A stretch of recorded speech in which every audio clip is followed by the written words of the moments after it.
Wind strike! The Dactyls! Settle down! Dada Kondala.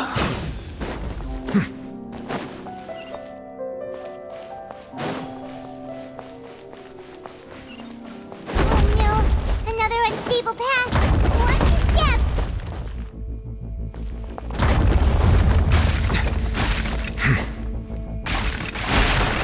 When the tide comes in, I shall return.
The Dactyls! Bow your head.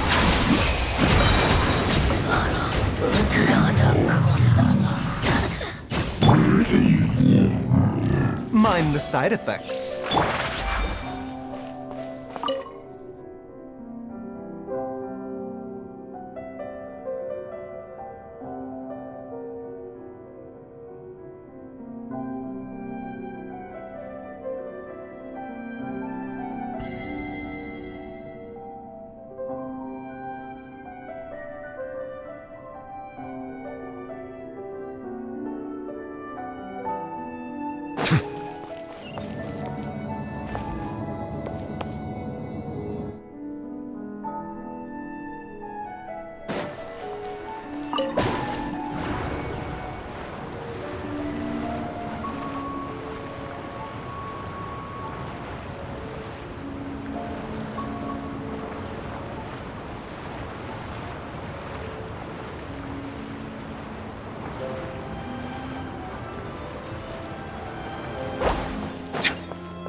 Looks like we've reached the end.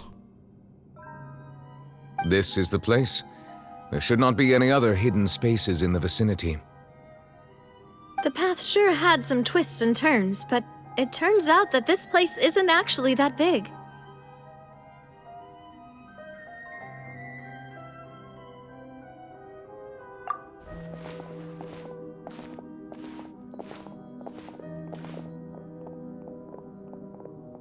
Stone slates? It seems like they were put here as an offering. Could we take them down and have a look? Perhaps we should just leave them be for now.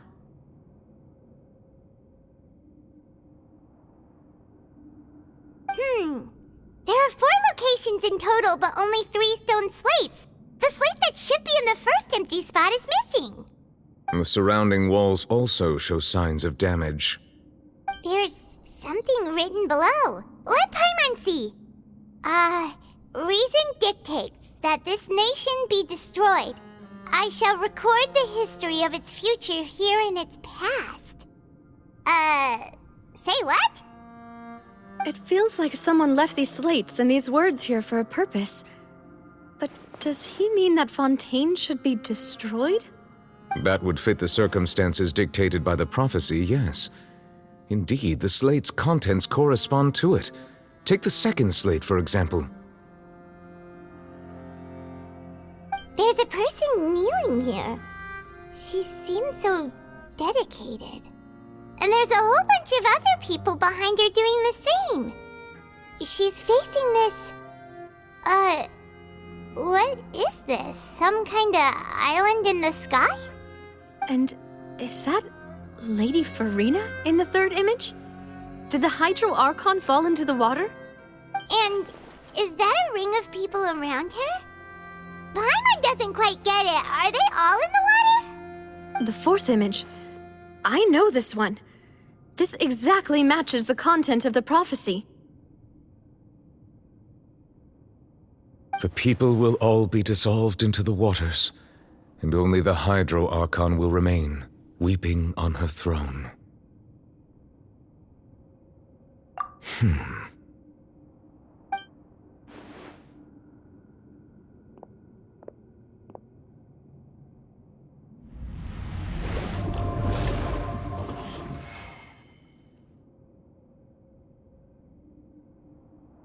More information should be hidden in these slates, but I fear I cannot easily uncover it, most likely due to us missing the first slate.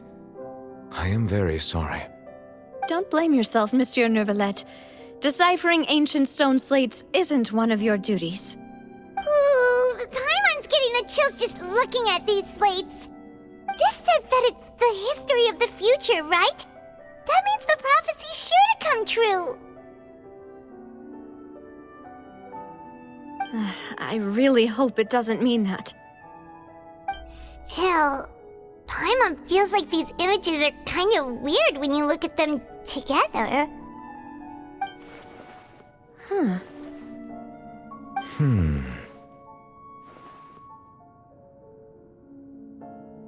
That's right! If the images are in chronological order, shouldn't the fourth, the waters drowning Fontaine, come before the third, where the Hydro Archon herself falls into the water? And yet the order is reversed here.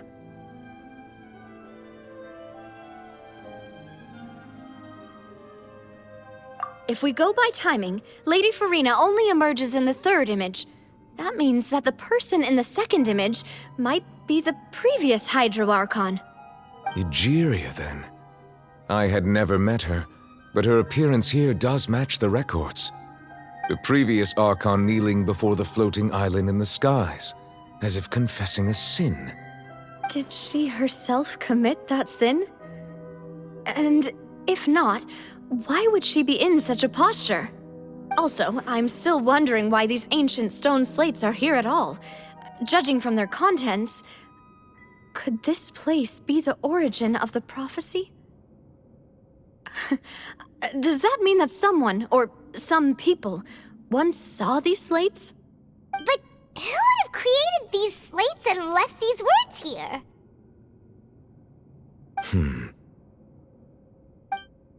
It seems that any further clues will have to come from Farina. In that case, there's no time to lose. There's nothing else to be gained here, so let's head back first. Yeah, we better get somewhere safe for now.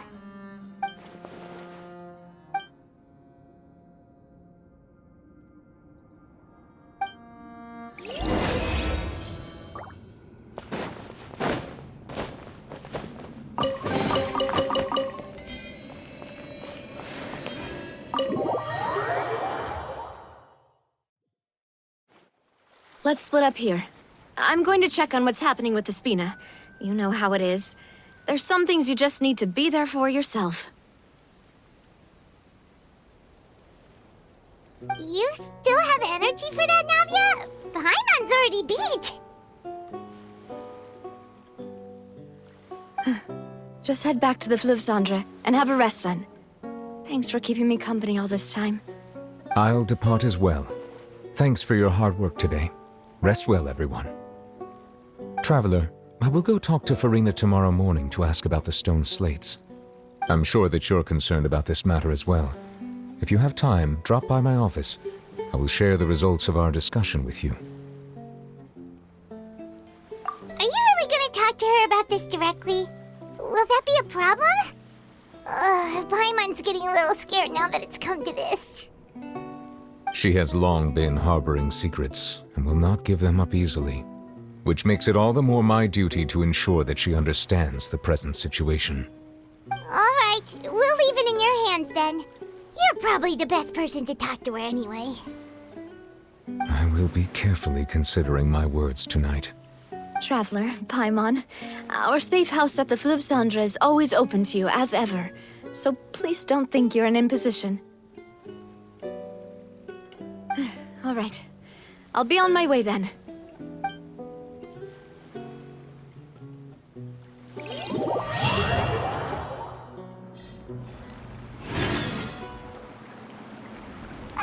We're finally back! Welcome back. We've got a special menu prepared for you two tonight. Yay! And there's good food too! No, the boss is the best.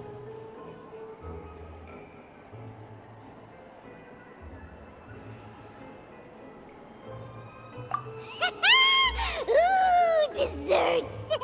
Nice! These are all Paimon's!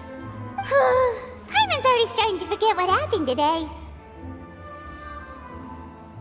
Oh, that voice. Is that who I think it is? Huh? It's you two. What are you doing in Fontaine?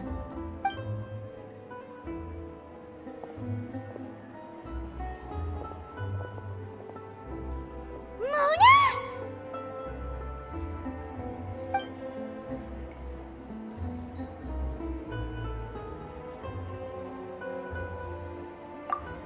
Seriously, nobody just uses a scry glass whenever they've got time to just see who they'll meet on the road. Still, we didn't expect to see you here. Wait, you're not a Fontainian, are you, Mona? Well, I have some business to attend to here, so I booked a hotel in the city. I was just out for a stroll when I bumped into you. Quite unexpectedly, if I might add. Why did you think I was from Fontaine, though? Is that because Magistus doesn't sound much like a Mondstadter surname? Yeah, let's go with that. Well, I used to have my own surname, which was, well, some other thing. Either way, the old hag told me when she took me as her disciple that the first step to being a great astrologist's pupil was to change that name. There was nothing for it, really. She really is amazing at astrology, so I changed my name to what it is now according to her wishes. To my surprise, however, Magistus is not the name of some ancient house or clan. It isn't? Nope. Although it is used by us in place of surnames, it generally just means great. Wow! Imagine including a boast in your name. Wait, are you gonna have to put that into your genealogy as well? I reckon so. In any case, I'd give my disciple a name like this as well, if I were to take one.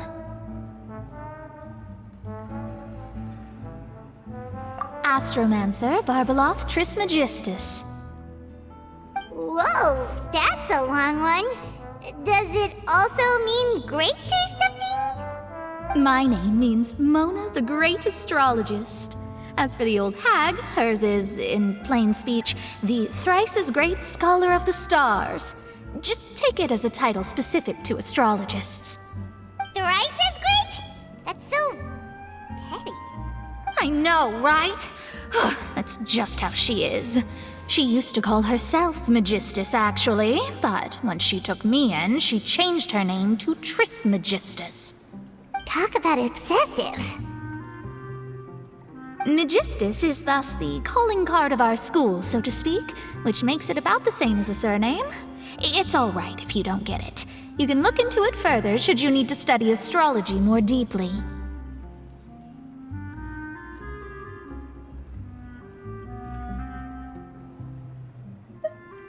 That sounds terrible! But anyway, you're not Fontainian, are you, Mona? You're from Mondstadt, right? Well, I was born in Mondstadt, yes. My parents migrated to Dorman Port, and I traveled with the old hag for a while, after which I settled down in Mondstadt City. Oh, that's a good thing then. At least we know you won't be dissolved by Fontaine's waters. Speaking of that, I'm sure you're aware that a bunch of things have happened here in Fontaine, right? I know you're not a local, but I'd avoid getting too close to any water that looks strange all the same. There's something ominous about it. Well, the water, I mean. That was the main reason, yes. Just a while back, the Steambird invited me to take part in a panel and speak about the circulation of the prophecy as an astrologist. The invitation was sent quite early on. I don't think anyone expected Fontaine to be in this much trouble. What do you make of that prophecy, Mona? Just tell us what you think as an astrologist. Your word would go a long way to make things more certain and less scary. What I can tell you is that I'm an astrologist, and that this prophecy concerns the fate of Fontaine, even that of all Tevat. Ascertaining this is akin to reading the fortune of the whole world. I'm afraid that this is not something that just anyone can do. If I could do it, you would no longer call me an astrologist, but a visionary. But on the flip side, the prophecy is so huge and powerful that it must surely come from a powerful visionary. Its contents involve the fate of the world. Disregarding it would be a mistake. A visionary? Sounds really powerful and all, but does such a person really exist? Of course. The old hag could do it, and I'd bet there are others amongst those Hexenzirkel colleagues of hers who could do something similar. Huh? Are you sure? All right, I'll help you. It isn't often that I see you with such a serious look on your face. I'll tell you once I hear back from her. Thanks, Mona. You're amazing as always.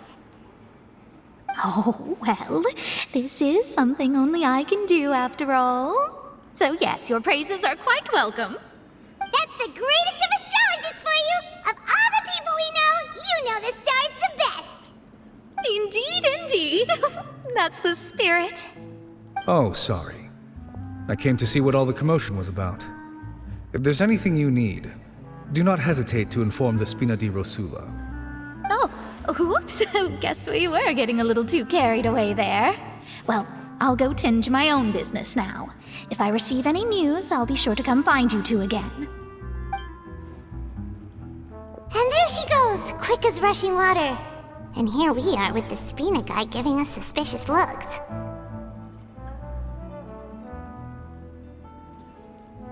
Right, but we were able to recruit Mona's help, didn't we? Our Fontanian friends will thank us someday.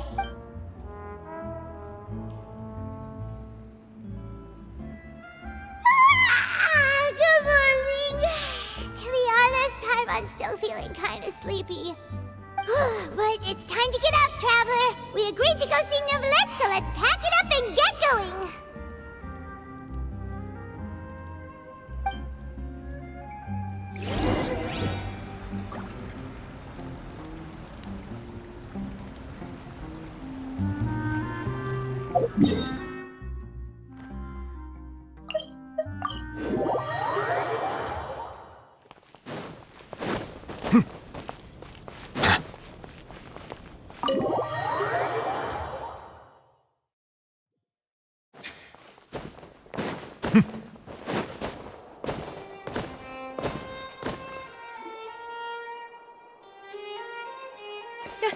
You're here!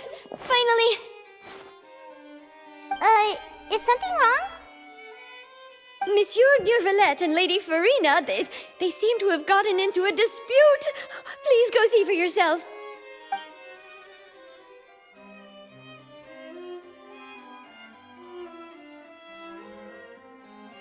Like I said, I've already explained everything. And yet the problem has not been properly solved. There is little space for excuses between us. It is not my intention to offend you, but please, tell me where you stand. You are the Hydro Archon Focalor, are you not? Look at this. This is a list of the victims from the recent Poisson incident.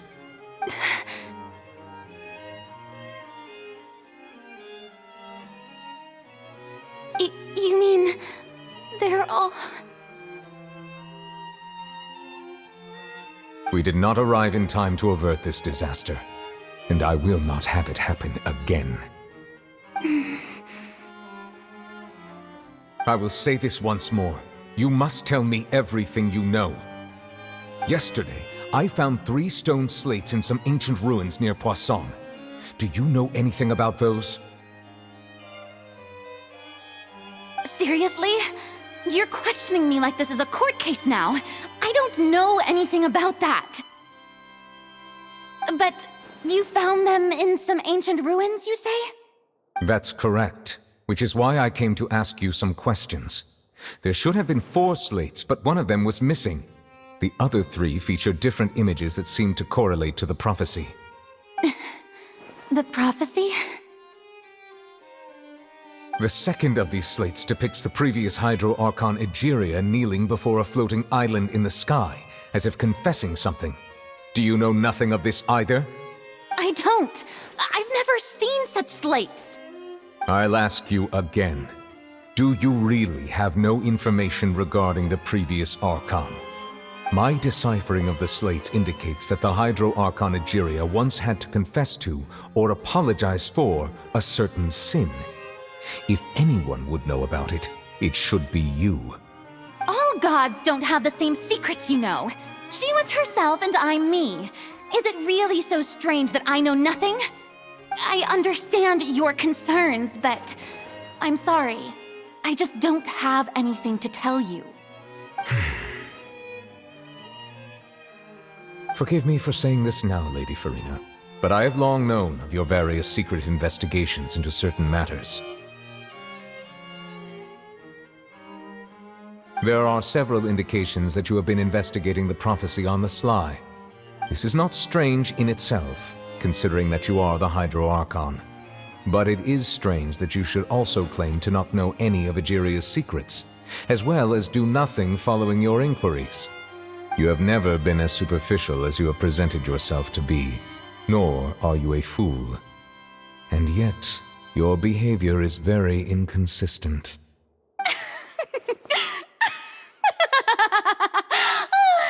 So you've been watching me all this time, have you? I didn't think you were that type. You...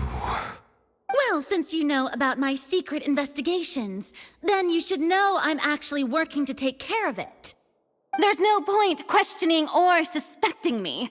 You're the Eudix, but you're still my subordinate. You should be following my lead. Just trust in me, you're Archon, and do as I say. Never mind whether you can truly convince yourself to or not. It'll all turn out fine.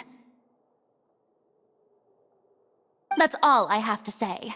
We do not discuss this matter again. Oh, the opera's about to start. Toodles!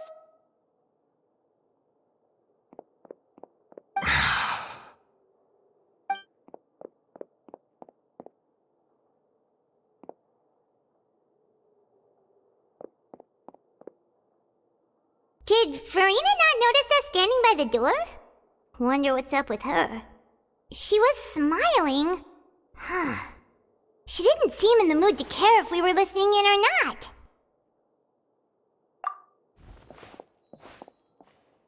I assume you've been outside for a while now?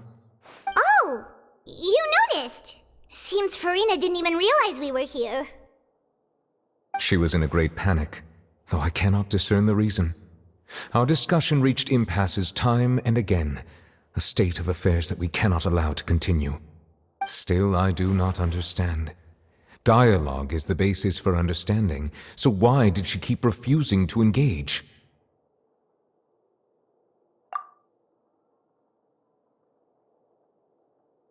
Everyone in her inner circle has noticed that she is hiding some secret. The issue is her attitude. I fear that she will not reveal anything unless absolutely forced to. We may have to create a situation in which she will have no choice but to speak. Oh? Like what? Normally, people will only reveal the truth when standing trial. Perhaps we must have the Hydro Archon experience just such a scenario. But and she's really good at dodging questions. How do we make sure that she won't just slip away at the first chance she gets? We will need to consider this thoroughly, join forces with various parties, and then do what we can. If at all possible, I would prefer to recuse myself from this affair, but we must prevent the prophecy from coming to pass. This may be cruel to her, but all Fontaine is in crisis. The information a god possesses is too precious, and so we must take a chance on this. But who will lend us their aid to do such a thing?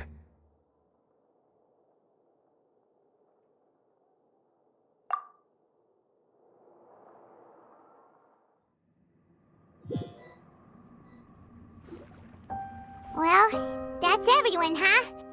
Speaking of which, it was pretty smart of you to think of hiding here. Poisson was just involved in a disaster, so it's presently devoid of people. That naturally makes it the best choice. And here you are drinking tea like it's the most natural thing in the world, huh? That's what family should do. Sit and enjoy a leisurely time together. It's nice to enjoy tea here, you know? Care for a cup? Lend me your ears, everyone. Or perhaps one of you might like to start us off. How about you, friend? Me? No, I don't think I can.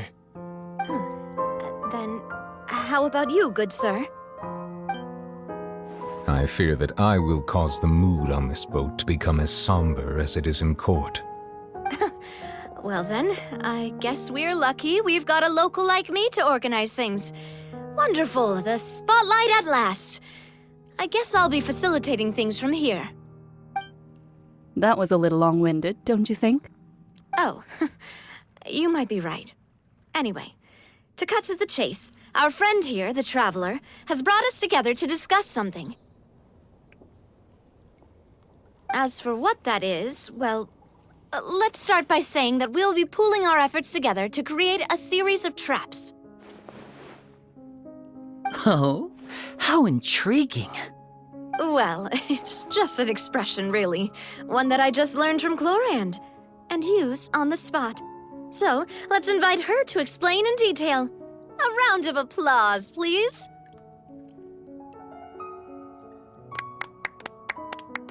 Huh? Didn't you say that you would be facilitating this? Oh, come now. Your work doesn't involve much public speaking, right? This is a good chance to practice. You might even pick up some fancy oratory tricks to impress your boss with in the future. I see. And what does my boss say? He is glad that you consider him your boss. Do go on.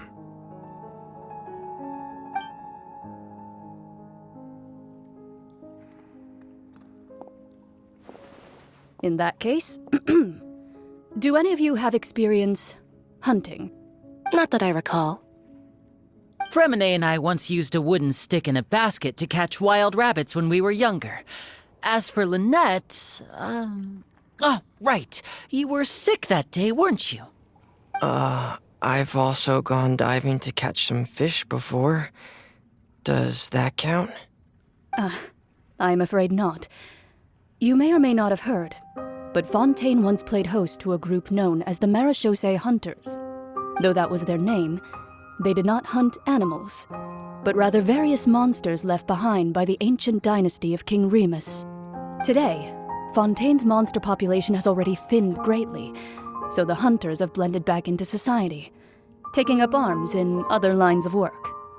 They even left a unique methodology of hunting in their wake. A trap comprises of the following components: bait, a trigger, and a containment device. Sometimes a lethal implement will also be necessary to deal with the prey. So, if we were to build a trap together, right now, what would you choose to build it with? For me, I would prefer something basket-shaped. Pigeons and rabbits will see the bait and naturally enter the snare. Our line of work requires a deft hand, and we're some of the best in the industry, so you can count on our techniques. You used some of those techniques while moving the people of Poisson, didn't you? My subordinates mentioned that you even perform some magic for the bawling children. Yes, and I even managed to gather some intelligence in the meantime. I'm quite the multitasker if I do say so myself. I'm afraid I can't claim that as my strong suit. I prefer more stable methods, like placing bait in the water and waiting for the fish to come within reach. That's the kind of method I would count on. Calm and steady. Exactly the kind of person who would catch loads of fish. And I can be their assistant. With discretion, I'm sure. I'd probably use some sort of mechanical animal. Papa once bought me some small clockwork squirrels, mice, and such. When placed in the forest, they can attract others of their kind. I remember that you liked those too, didn't you? I did. And that would be a good way to go about it. If they're realistic enough, animals of the same kind will follow them all the way to the trap. What about you, Monsieur Neuvillette? I fear I do not have any related experience. That makes sense. You usually solve problems directly, without the use of any such tricks. But I do have one more question for you, Monsieur. If we were to create a trap now, how would you design it? I would like for it to be effective, but bring no harm to the prey. A more gentle trap would be ideal. Kind, as always. However, our intention doesn't necessarily change the containment device and the type of implement we need. If we wanted to kill the prey in one strike, we would need a powerful implement. However, that also goes for prey that must be captured and safely contained. Wait, why's that? Only a hunter who's a true expert at subduing their prey can snare it without harming it. The line that divides life and death is often exceedingly thin. So are we going hunting together? We hadn't thought of seeing ourselves as hunters. It kinda works, but maybe it's still not the best metaphor. If our means of capturing and dealing with our prey is to put them on trial, then the hunting metaphor is actually quite accurate. But we shall require much more courage than any hunter to judge a god, a being whose seat is an exalted throne. Oh, so that's what's going on. Sounds very interesting.